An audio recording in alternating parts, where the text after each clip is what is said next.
দেখুন, sitting MLA কে বসিয়ে দেয়া অর্থাৎ টিকিট না দেয়া, এর এখনো পর্যন্ত রেকর্ডটা কিন্তু 2006 সালে অনিল বিশ্বাসের সেই স্ট্র্যাটেজি, 100রও বেশি সিটিং এমএলএ কে তিনি টিকিট দেননি। ফলটা অত্যন্ত ইতিবাচক হয়েছিল বামাদের পক্ষে, সেই 235-এ রেকর্ড হয়েছিল।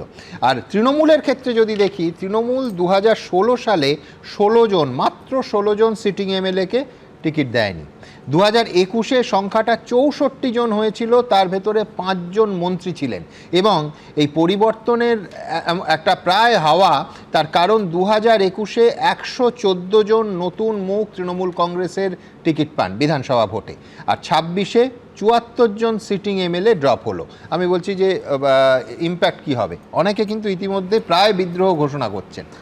এত বড় পার্টি, এত লোকে আশা আছে, তারা গ্রাউন্ডে কাজ করেছেন, অনেকেরও দাবিদার থাকতেই পারে, তো ইমোশনাল আউটবার্স একটা হতেই পারে। এর মধ্যে অন্যায়ের কিছু নেই। আমরা তো বারবার বলি আমরা ডিসিপ্লিন পার্টি, আমরা সংগঠিত দল, কিন্তু আমরা রেজিমেন্টেড নই। তো এখানে কারোর কোনো ক্ষোভ বা কোনো বক্তব্য থাকে, সে রেজিমেন্টেড পার্টির শতরূপের কাছে আসবে। কিন্তু তার আগে এই ছবি কেয়া তোমাদের দলেও কিন্তু দেখা যাচ্ছে 144-এর মধ্যে একাধিক ক্ষোভ বিক্ষোভের, আলিপুরদুয়ার, হ্যাঁ ওটা সামান্য একটু হয়েছিল, কালকে তো আরো বাকিগুলো আমি বলছি। আমার 144টার মধ্যে একটাই আমাদের যারা কার্যকর্তা, তাদের একটু মানসিকভাবে তারা মনোমালিন্য হয়েছিল, সেটা সাময়িক, মানে কয়েক ঘন্টার মধ্যে সেটাকে মিটিয়ে নেওয়া গেছে। কিন্তু আমার একটা অন্য প্রসঙ্গ হচ্ছে ইমোশনাল আউটবার্স্ট। এটা বলছেন, যেখানে কেউ বলছে যে আমি গরু পাচার, কয়লা পাচার, বালি পাচার করতে পারিনি বলে সরিয়ে দেওয়া হচ্ছে, কেউ বলছে আমাকে মুসলমান তোষণে আমাকে ব্যবহার করা হয়েছিল। এগুলো তো ভয়ঙ্কর, যেগুলো সত্য চলে আসছে। মানে আসলে আস্তিনের ভেতরে কি কি আছে, আর কি কার্ড আছে আমি জানি না।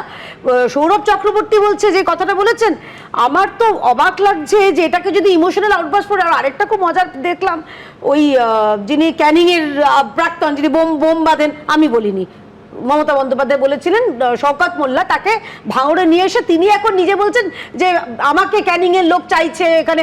আসলে কিছু না, উনি জানেন যে ভাঙড়ে জিততে পারবেন না, উনি ক্যানিং এ ফেরানোর জন্য ওখানে ছেড়ে দেওয়া কেনেবাচি অবস্থা হচ্ছে। তো আবার বললাম এগুলো ইমোশনাল আউটবার্স, কিন্তু যেটা তাৎপর্যপূর্ণ, যেটা বিজেপি ঢাকার চেষ্টা করছে, আলিপুরদুয়ারে যে ওদের পার্টি অফিসটা ভাঙচুর হলো, সেখানে তাদের নেতাদের ছবি তারা ভেঙেছে, তাতে তাদের দলীয় ব্যাপার, আমাকে কিছু বলি। রামচন্দ্রের যে ছবি ভাঙা হলো, ছবিটাকে পদদলিত করা হলো, সেটা অত্যন্ত তাৎপর্যপূর্ণ। আমি বলছি রেজিমেন্টেড পার্টির কথা হলো শতরূপ, কালকে মানে তোমাদের তালিকা যখন বেরোলো, একটা নাম যে কোনো কারুর চোখ আটকে যাবে, সেটা হচ্ছে সেই 9 বছরের যে মেয়েটা কালীগঞ্জে প্রাণ চলে গেল, তামান্না খাতুন, তার মা সাবিনা ইয়াসমিন। স্থানীয় কর্মীরা প্রার্থী পছন্দ হয়নি বলে নিজেদের পার্টি অফিসে ভাঙচুর করলেন।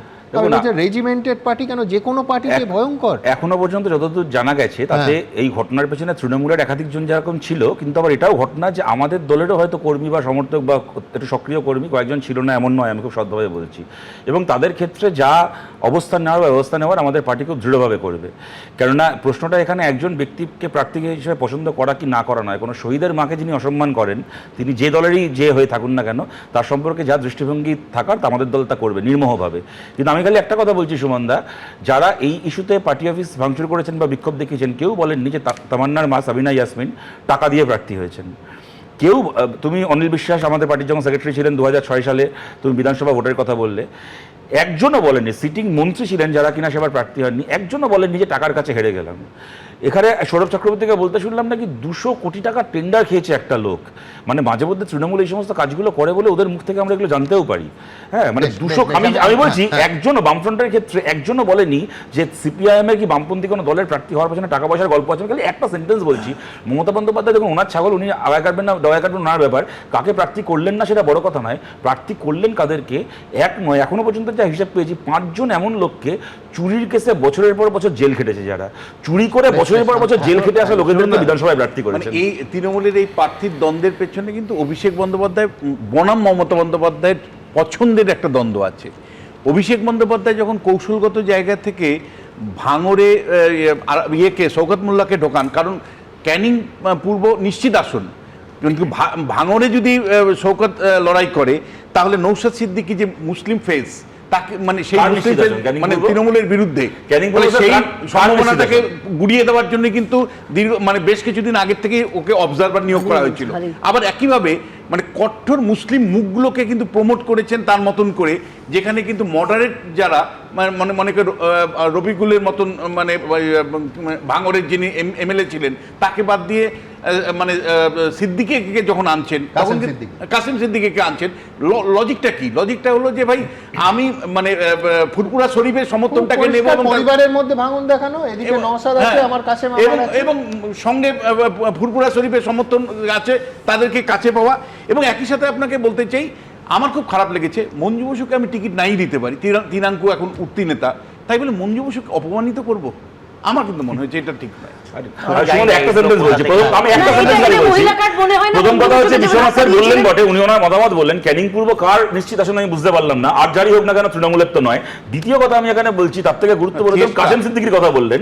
কাসেম সিদ্দিকী বলেছিলেন যে মমতা তৃণমূল কংগ্রেসকে যে মুসলমান ভোট দেবে তার জানাজায় নামাজ পড়তে যাওয়া উচিত নয়। এখন আমার চিন্তা হচ্ছে ওনার জানাজায় কে নামাজটা পড়বে? আমি একটা লোক পবিত্র, একটা লোক পবিত্র ঘর, তৃণমূল কংগ্রেসের কর্মী রবীন্দ্রনাথ মান্নাকে খুন করার অপরাধে তৃণমূলের সরকার তাকে 6 মাস জেলে রেখেছিল, তৃণমূল কর্মীকে খুন করার, সে মামলা এখনো চলছে।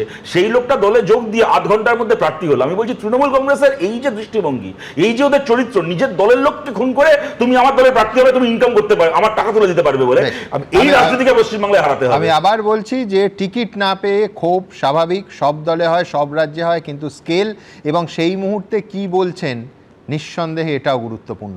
এবিপি আনন্দ, এগিয়ে থাকে, এগিয়ে রাখে।